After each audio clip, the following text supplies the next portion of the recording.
ओम शांति। 17 नवंबर 2025 के ईश्वरीय महावाक्य। पहले सुनते हैं मुरली के मुख्य पॉइंट्स। बाबा ने कहा, सिर्फ मुझे याद करो और 84 के चक्र का ज्ञान बुद्धि में रखो। जो धारणा करेगा वही चक्रवर्ती राजा बनेगा। तुम्हारा काम है सबको संदेश देना। बाप का पैगाम सुनाना ही नंबर 1 सर्विस है। दिल में आना चाहिए, हम भी अंधों की लाठी बने। बाबा ने कहा, तुम बच्चों को रात दिन सर्विस में लग जाना चाहिए। बाप का परिचय मिलने से मनुष्य धन के बन जाएंगे। तुम्हें गरीबों का भी कल्याण करना है, बेचारे बहुत सुखी हो जाएंगे। सर्विस के लिए तो नींद हराम कर देनी चाहिए। और लास्ट में बाबा ने कहा, बच्चे अभी बहुत ठंडे हैं, इतनी मेहनत पहुंचती नहीं। अगर कोई सर्विस नहीं करते हैं तो बाबा समझते हैं धारणा नहीं है। जो खुद याद करते होंगे वही दूसरों को याद कराने का पुरुषार्थ करेंगे। अब सुनते हैं महावाक्यों को विस्तार से। बाबा ने कहा, मीठे बच्चे, यह पुरुषोत्तम संगम युग है। पुरानी दुनिया बदल अब नई बन रही है। तुम्हें अब पुरुषार्थ कर उत्तम देव पद पाना है। प्रश्न, सर्विसेबल बच्चों की बुद्धि में कौन सी बात सदैव याद रहती है? उत्तर, उन्हें याद रहता कि धन दिए धन ना खुटे, इसलिए वह रात दिन नींद का भी त्याग कर ज्ञान धन का दान करते रहते हैं, थकते नहीं। लेकिन अगर खुद में कोई अवगुण होगा तो सर्विस करने का भी उमंग नहीं आ सकता है। ओम शांति। मीठे मीठे रूहानी बच्चों प्रति बाप बैठ समझाते हैं। बच्चे जानते हैं परम पिता रोज रोज समझाते हैं। जैसे रोज रोज टीचर पढ़ाते हैं, बाप सिर्फ शिक्षा देंगे, संभालते रहेंगे। क्योंकि बाप के तो घर में ही बच्चे रहते हैं, माँ बाप साथ रहते हैं। यहाँ तो यह वंडरफुल बात है, रूहानी बाप के पास तुम रहते हो। एक तो रूहानी बाप के पास मूल वतन में रहते हो, फिर कल्प में एक ही बार बाप आते हैं बच्चों को वर्षा देने व पावन बनाने, सुख व शांति देने। तो जरूर नीचे आकर रहते होंगे। इसमें ही मनुष्यों का मुंझारा है।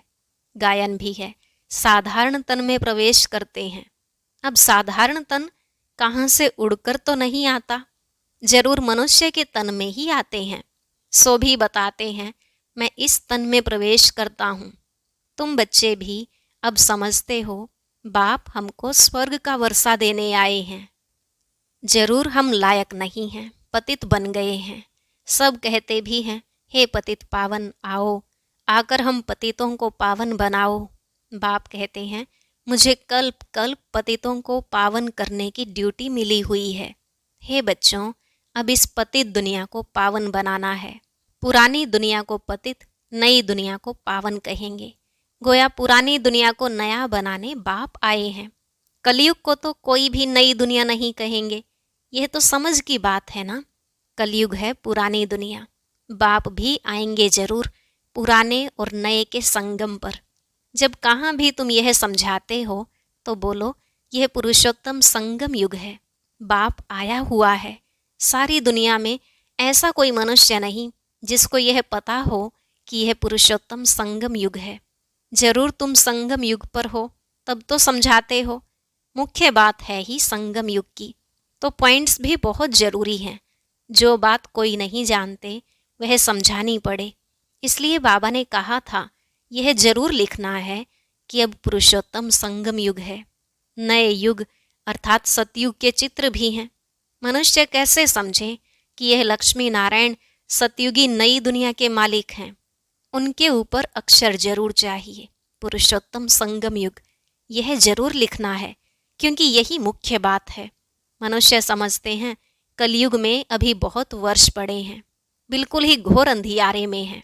तो समझाना पड़े, नई दुनिया के मालिक यह लक्ष्मी नारायण हैं। यह है पूरी निशानी। तुम कहते हो इस राज्य की स्थापना हो रही है। गीत भी है, नवयुग आया, अज्ञान नींद से जागो।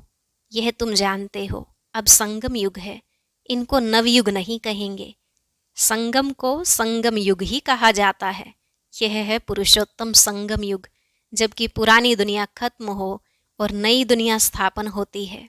मनुष्य से देवता बन रहे हैं, राजयोग सीख रहे हैं। देवताओं में भी उत्तम पद है ही इन लक्ष्मी नारायण का। यह भी हैं तो मनुष्य, इनमें दैवी गुण हैं, इसलिए देवी देवता कहा जाता है। सबसे उत्तम गुण है पवित्रता का, तब तो मनुष्य देवताओं के आगे जाकर माथा टेकते हैं। यह सब पॉइंट्स बुद्धि में धारण उनको होंगी जो सर्विस करते रहते हैं। कहा जाता है धन दिए धन ना खुटे।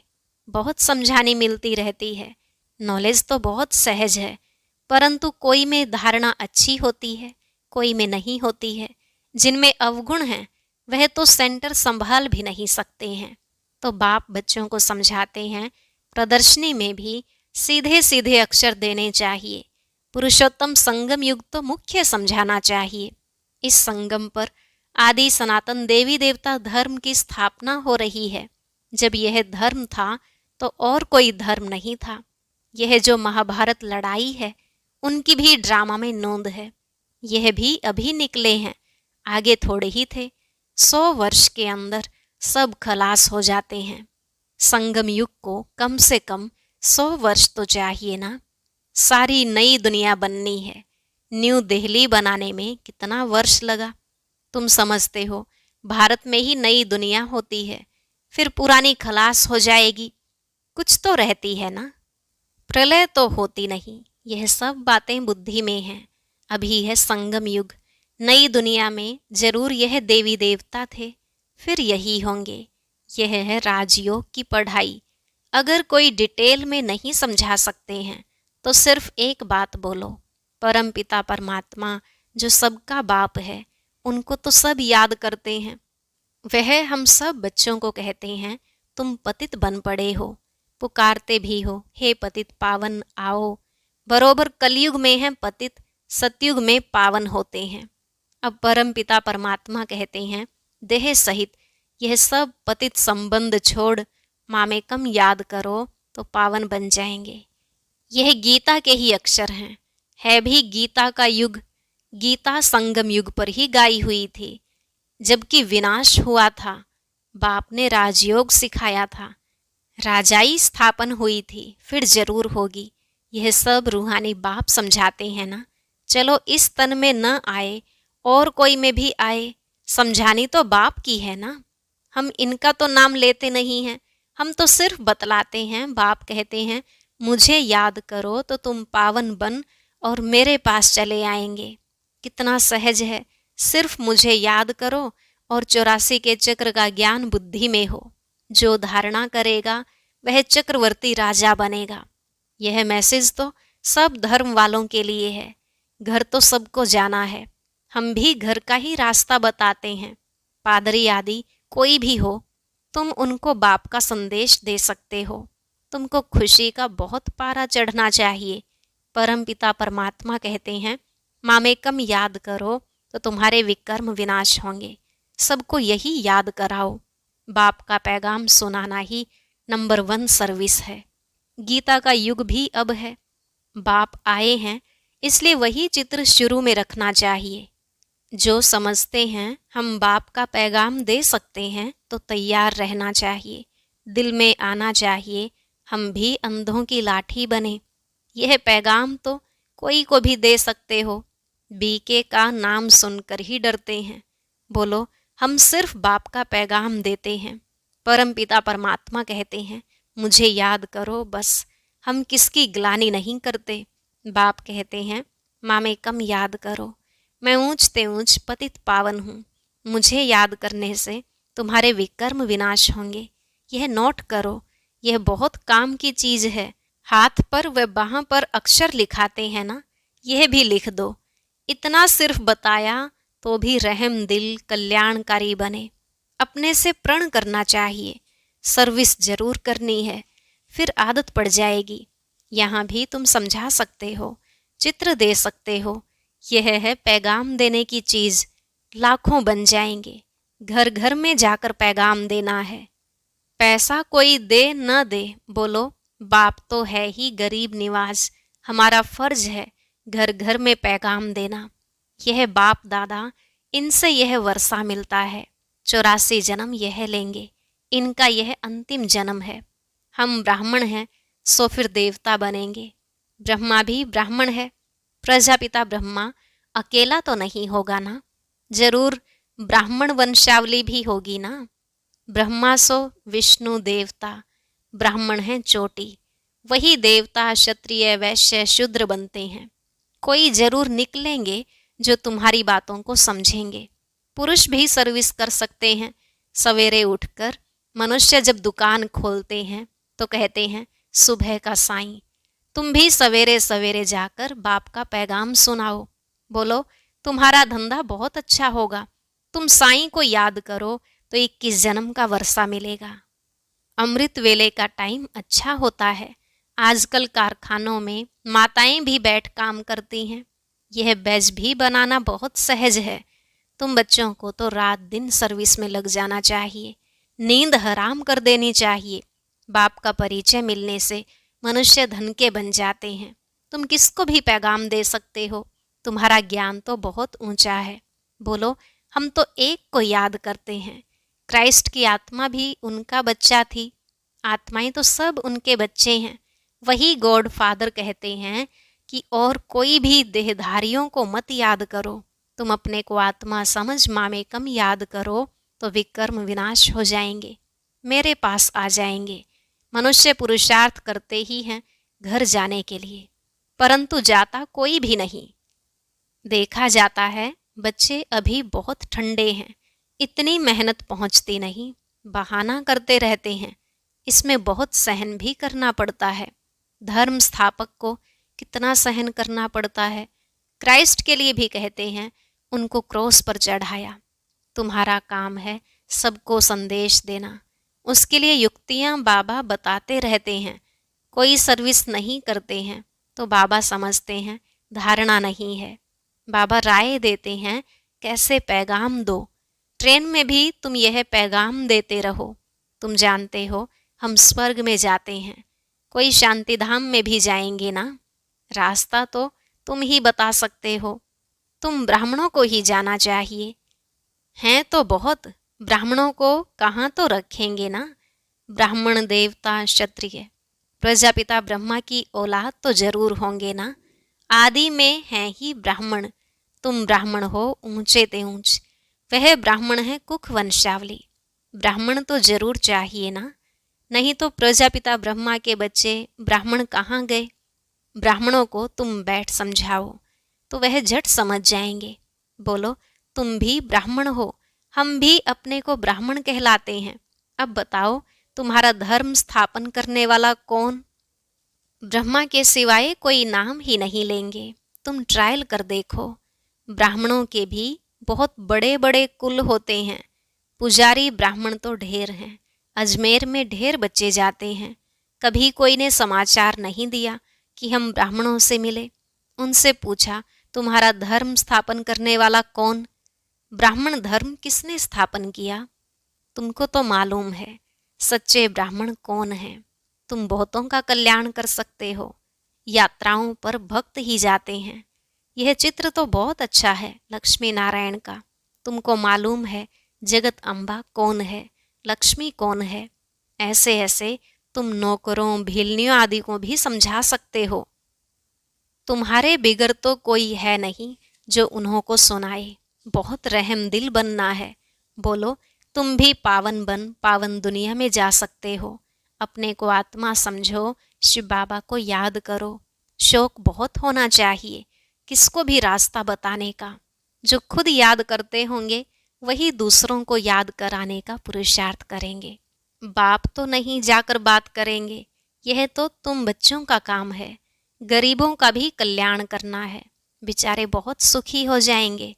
थोड़ा याद करने से प्रजा में भी आ जाएं, वह भी अच्छा है। यह धर्म तो बहुत सुख देने वाला है। दिन प्रतिदिन तुम्हारा आवाज जोर से निकलेगा। सबको यही पैगाम देते रहो, अपने को आत्मा समझ बाप को याद करो। तुम मीठे मीठे बच्चे पद्मा पदम भाग्यशाली हो। जबकि महिमा सुनते हो तो समझते हो, फिर भी कोई बात की फिक्रात आदि क्यों रखनी चाहिए। यह है गुप्त ज्ञान, गुप्त खुशी। तुम हो इनकॉग्निटो वॉरियर्स। तुमको अननोन वॉरियर्स कहेंगे और कोई अननोन वॉरियर्स हो नहीं सकता। तुम्हारा दिलवाड़ा मंदिर पूरा यादगार है, दिल लेने वाले का परिवार है ना। महावीर महावीरनी और उनकी औलाद, यह पूरा पूरा तीर्थ है, काशी से भी ऊंची जगह हुई। अच्छा, मीठे मीठे सिकिलधे बच्चों प्रति माता पिता बाप दादा का याद प्यार और गुड मॉर्निंग। रूहानी बाप की रूहानी बच्चों को नमस्ते। रूहानी बच्चों की रूहानी बाप दादा को नमस्ते नमस्ते, गुड मॉर्निंग, शुक्रिया बाबा शुक्रिया। धारणा के लिए मुख्य सार। पहला पॉइंट, घर घर में जाकर बाप का पैगाम देना है। सर्विस करने का प्रण करो, सर्विस के लिए कोई भी बहाना मत दो। दूसरा, किसी भी बात की फिक्रात नहीं करनी है, गुप्त खुशी में रहना है, किसी भी देहधारी को याद नहीं करना है, एक बाप की याद में रहना है। वरदान, कल्याणकारी बाप और समय का हर सेकंड लाभ उठाने वाले निश्चय बुद्धि निश्चिंत भव। कल्याणकारी बाप और समय का हर सेकंड लाभ उठाने वाले निश्चय बुद्धि निश्चिंत भव। बाबा ने कहा, जो भी दृश्य चल रहा है उसे त्रिकालदर्शी बनकर देखो, हिम्मत और उल्लास में रहे, स्वयं भी समर्थ आत्मा बनो और विश्व को भी समर्थ बनाओ। स्वयं के तूफानों में हिलो मत, अचल बनो। जो समय मिला है, साथ मिला है, अनेक प्रकार के खजाने मिल रहे हैं, उनसे संपत्तिवान और समर्थिवान बनो। सारे कल्प में ऐसे दिन फिर आने वाले नहीं हैं, इसलिए अपनी सब चिंताएं बाप को देकर निश्चय बुद्धि बन सदा निश्चिंत रहो। कल्याणकारी बाप और समय का हर सेकंड लाभ उठाओ। स्लोगन, बाप के संग का रंग लगाओ तो बुराइयां स्वतः समाप्त हो जाएंगी। बाप के संग का रंग लगाओ तो बुराइयां स्वतः समाप्त हो जाएंगी। अव्यक्त इशारे, अशरीरी व विदेही स्थिति का अभ्यास बढ़ाओ। विदेही बनने की विधि है बिंदी बनना। अशरीरी बनते हो, कर्मातीत बनते हो, सबकी विधि बिंदी है। इसलिए बाप दादा कहते हैं, अमृत वेले बाप दादा से मिलन मनाते, रूह रिहान करते, जब कार्य में आते हो तो पहले 3 बिंदियों का तिलक मस्तक पर लगाओ और चेक करो किसी भी कारण से यह स्मृति का तिलक मिट तो नहीं जाता है। अविनाशी अमिट तिलक रहे। ओम शांति। अब सुनते हैं आज का अव्यक्त ज्ञान मोती। इसके लिए ऊपर दिए गए बॉक्स पर क्लिक करें।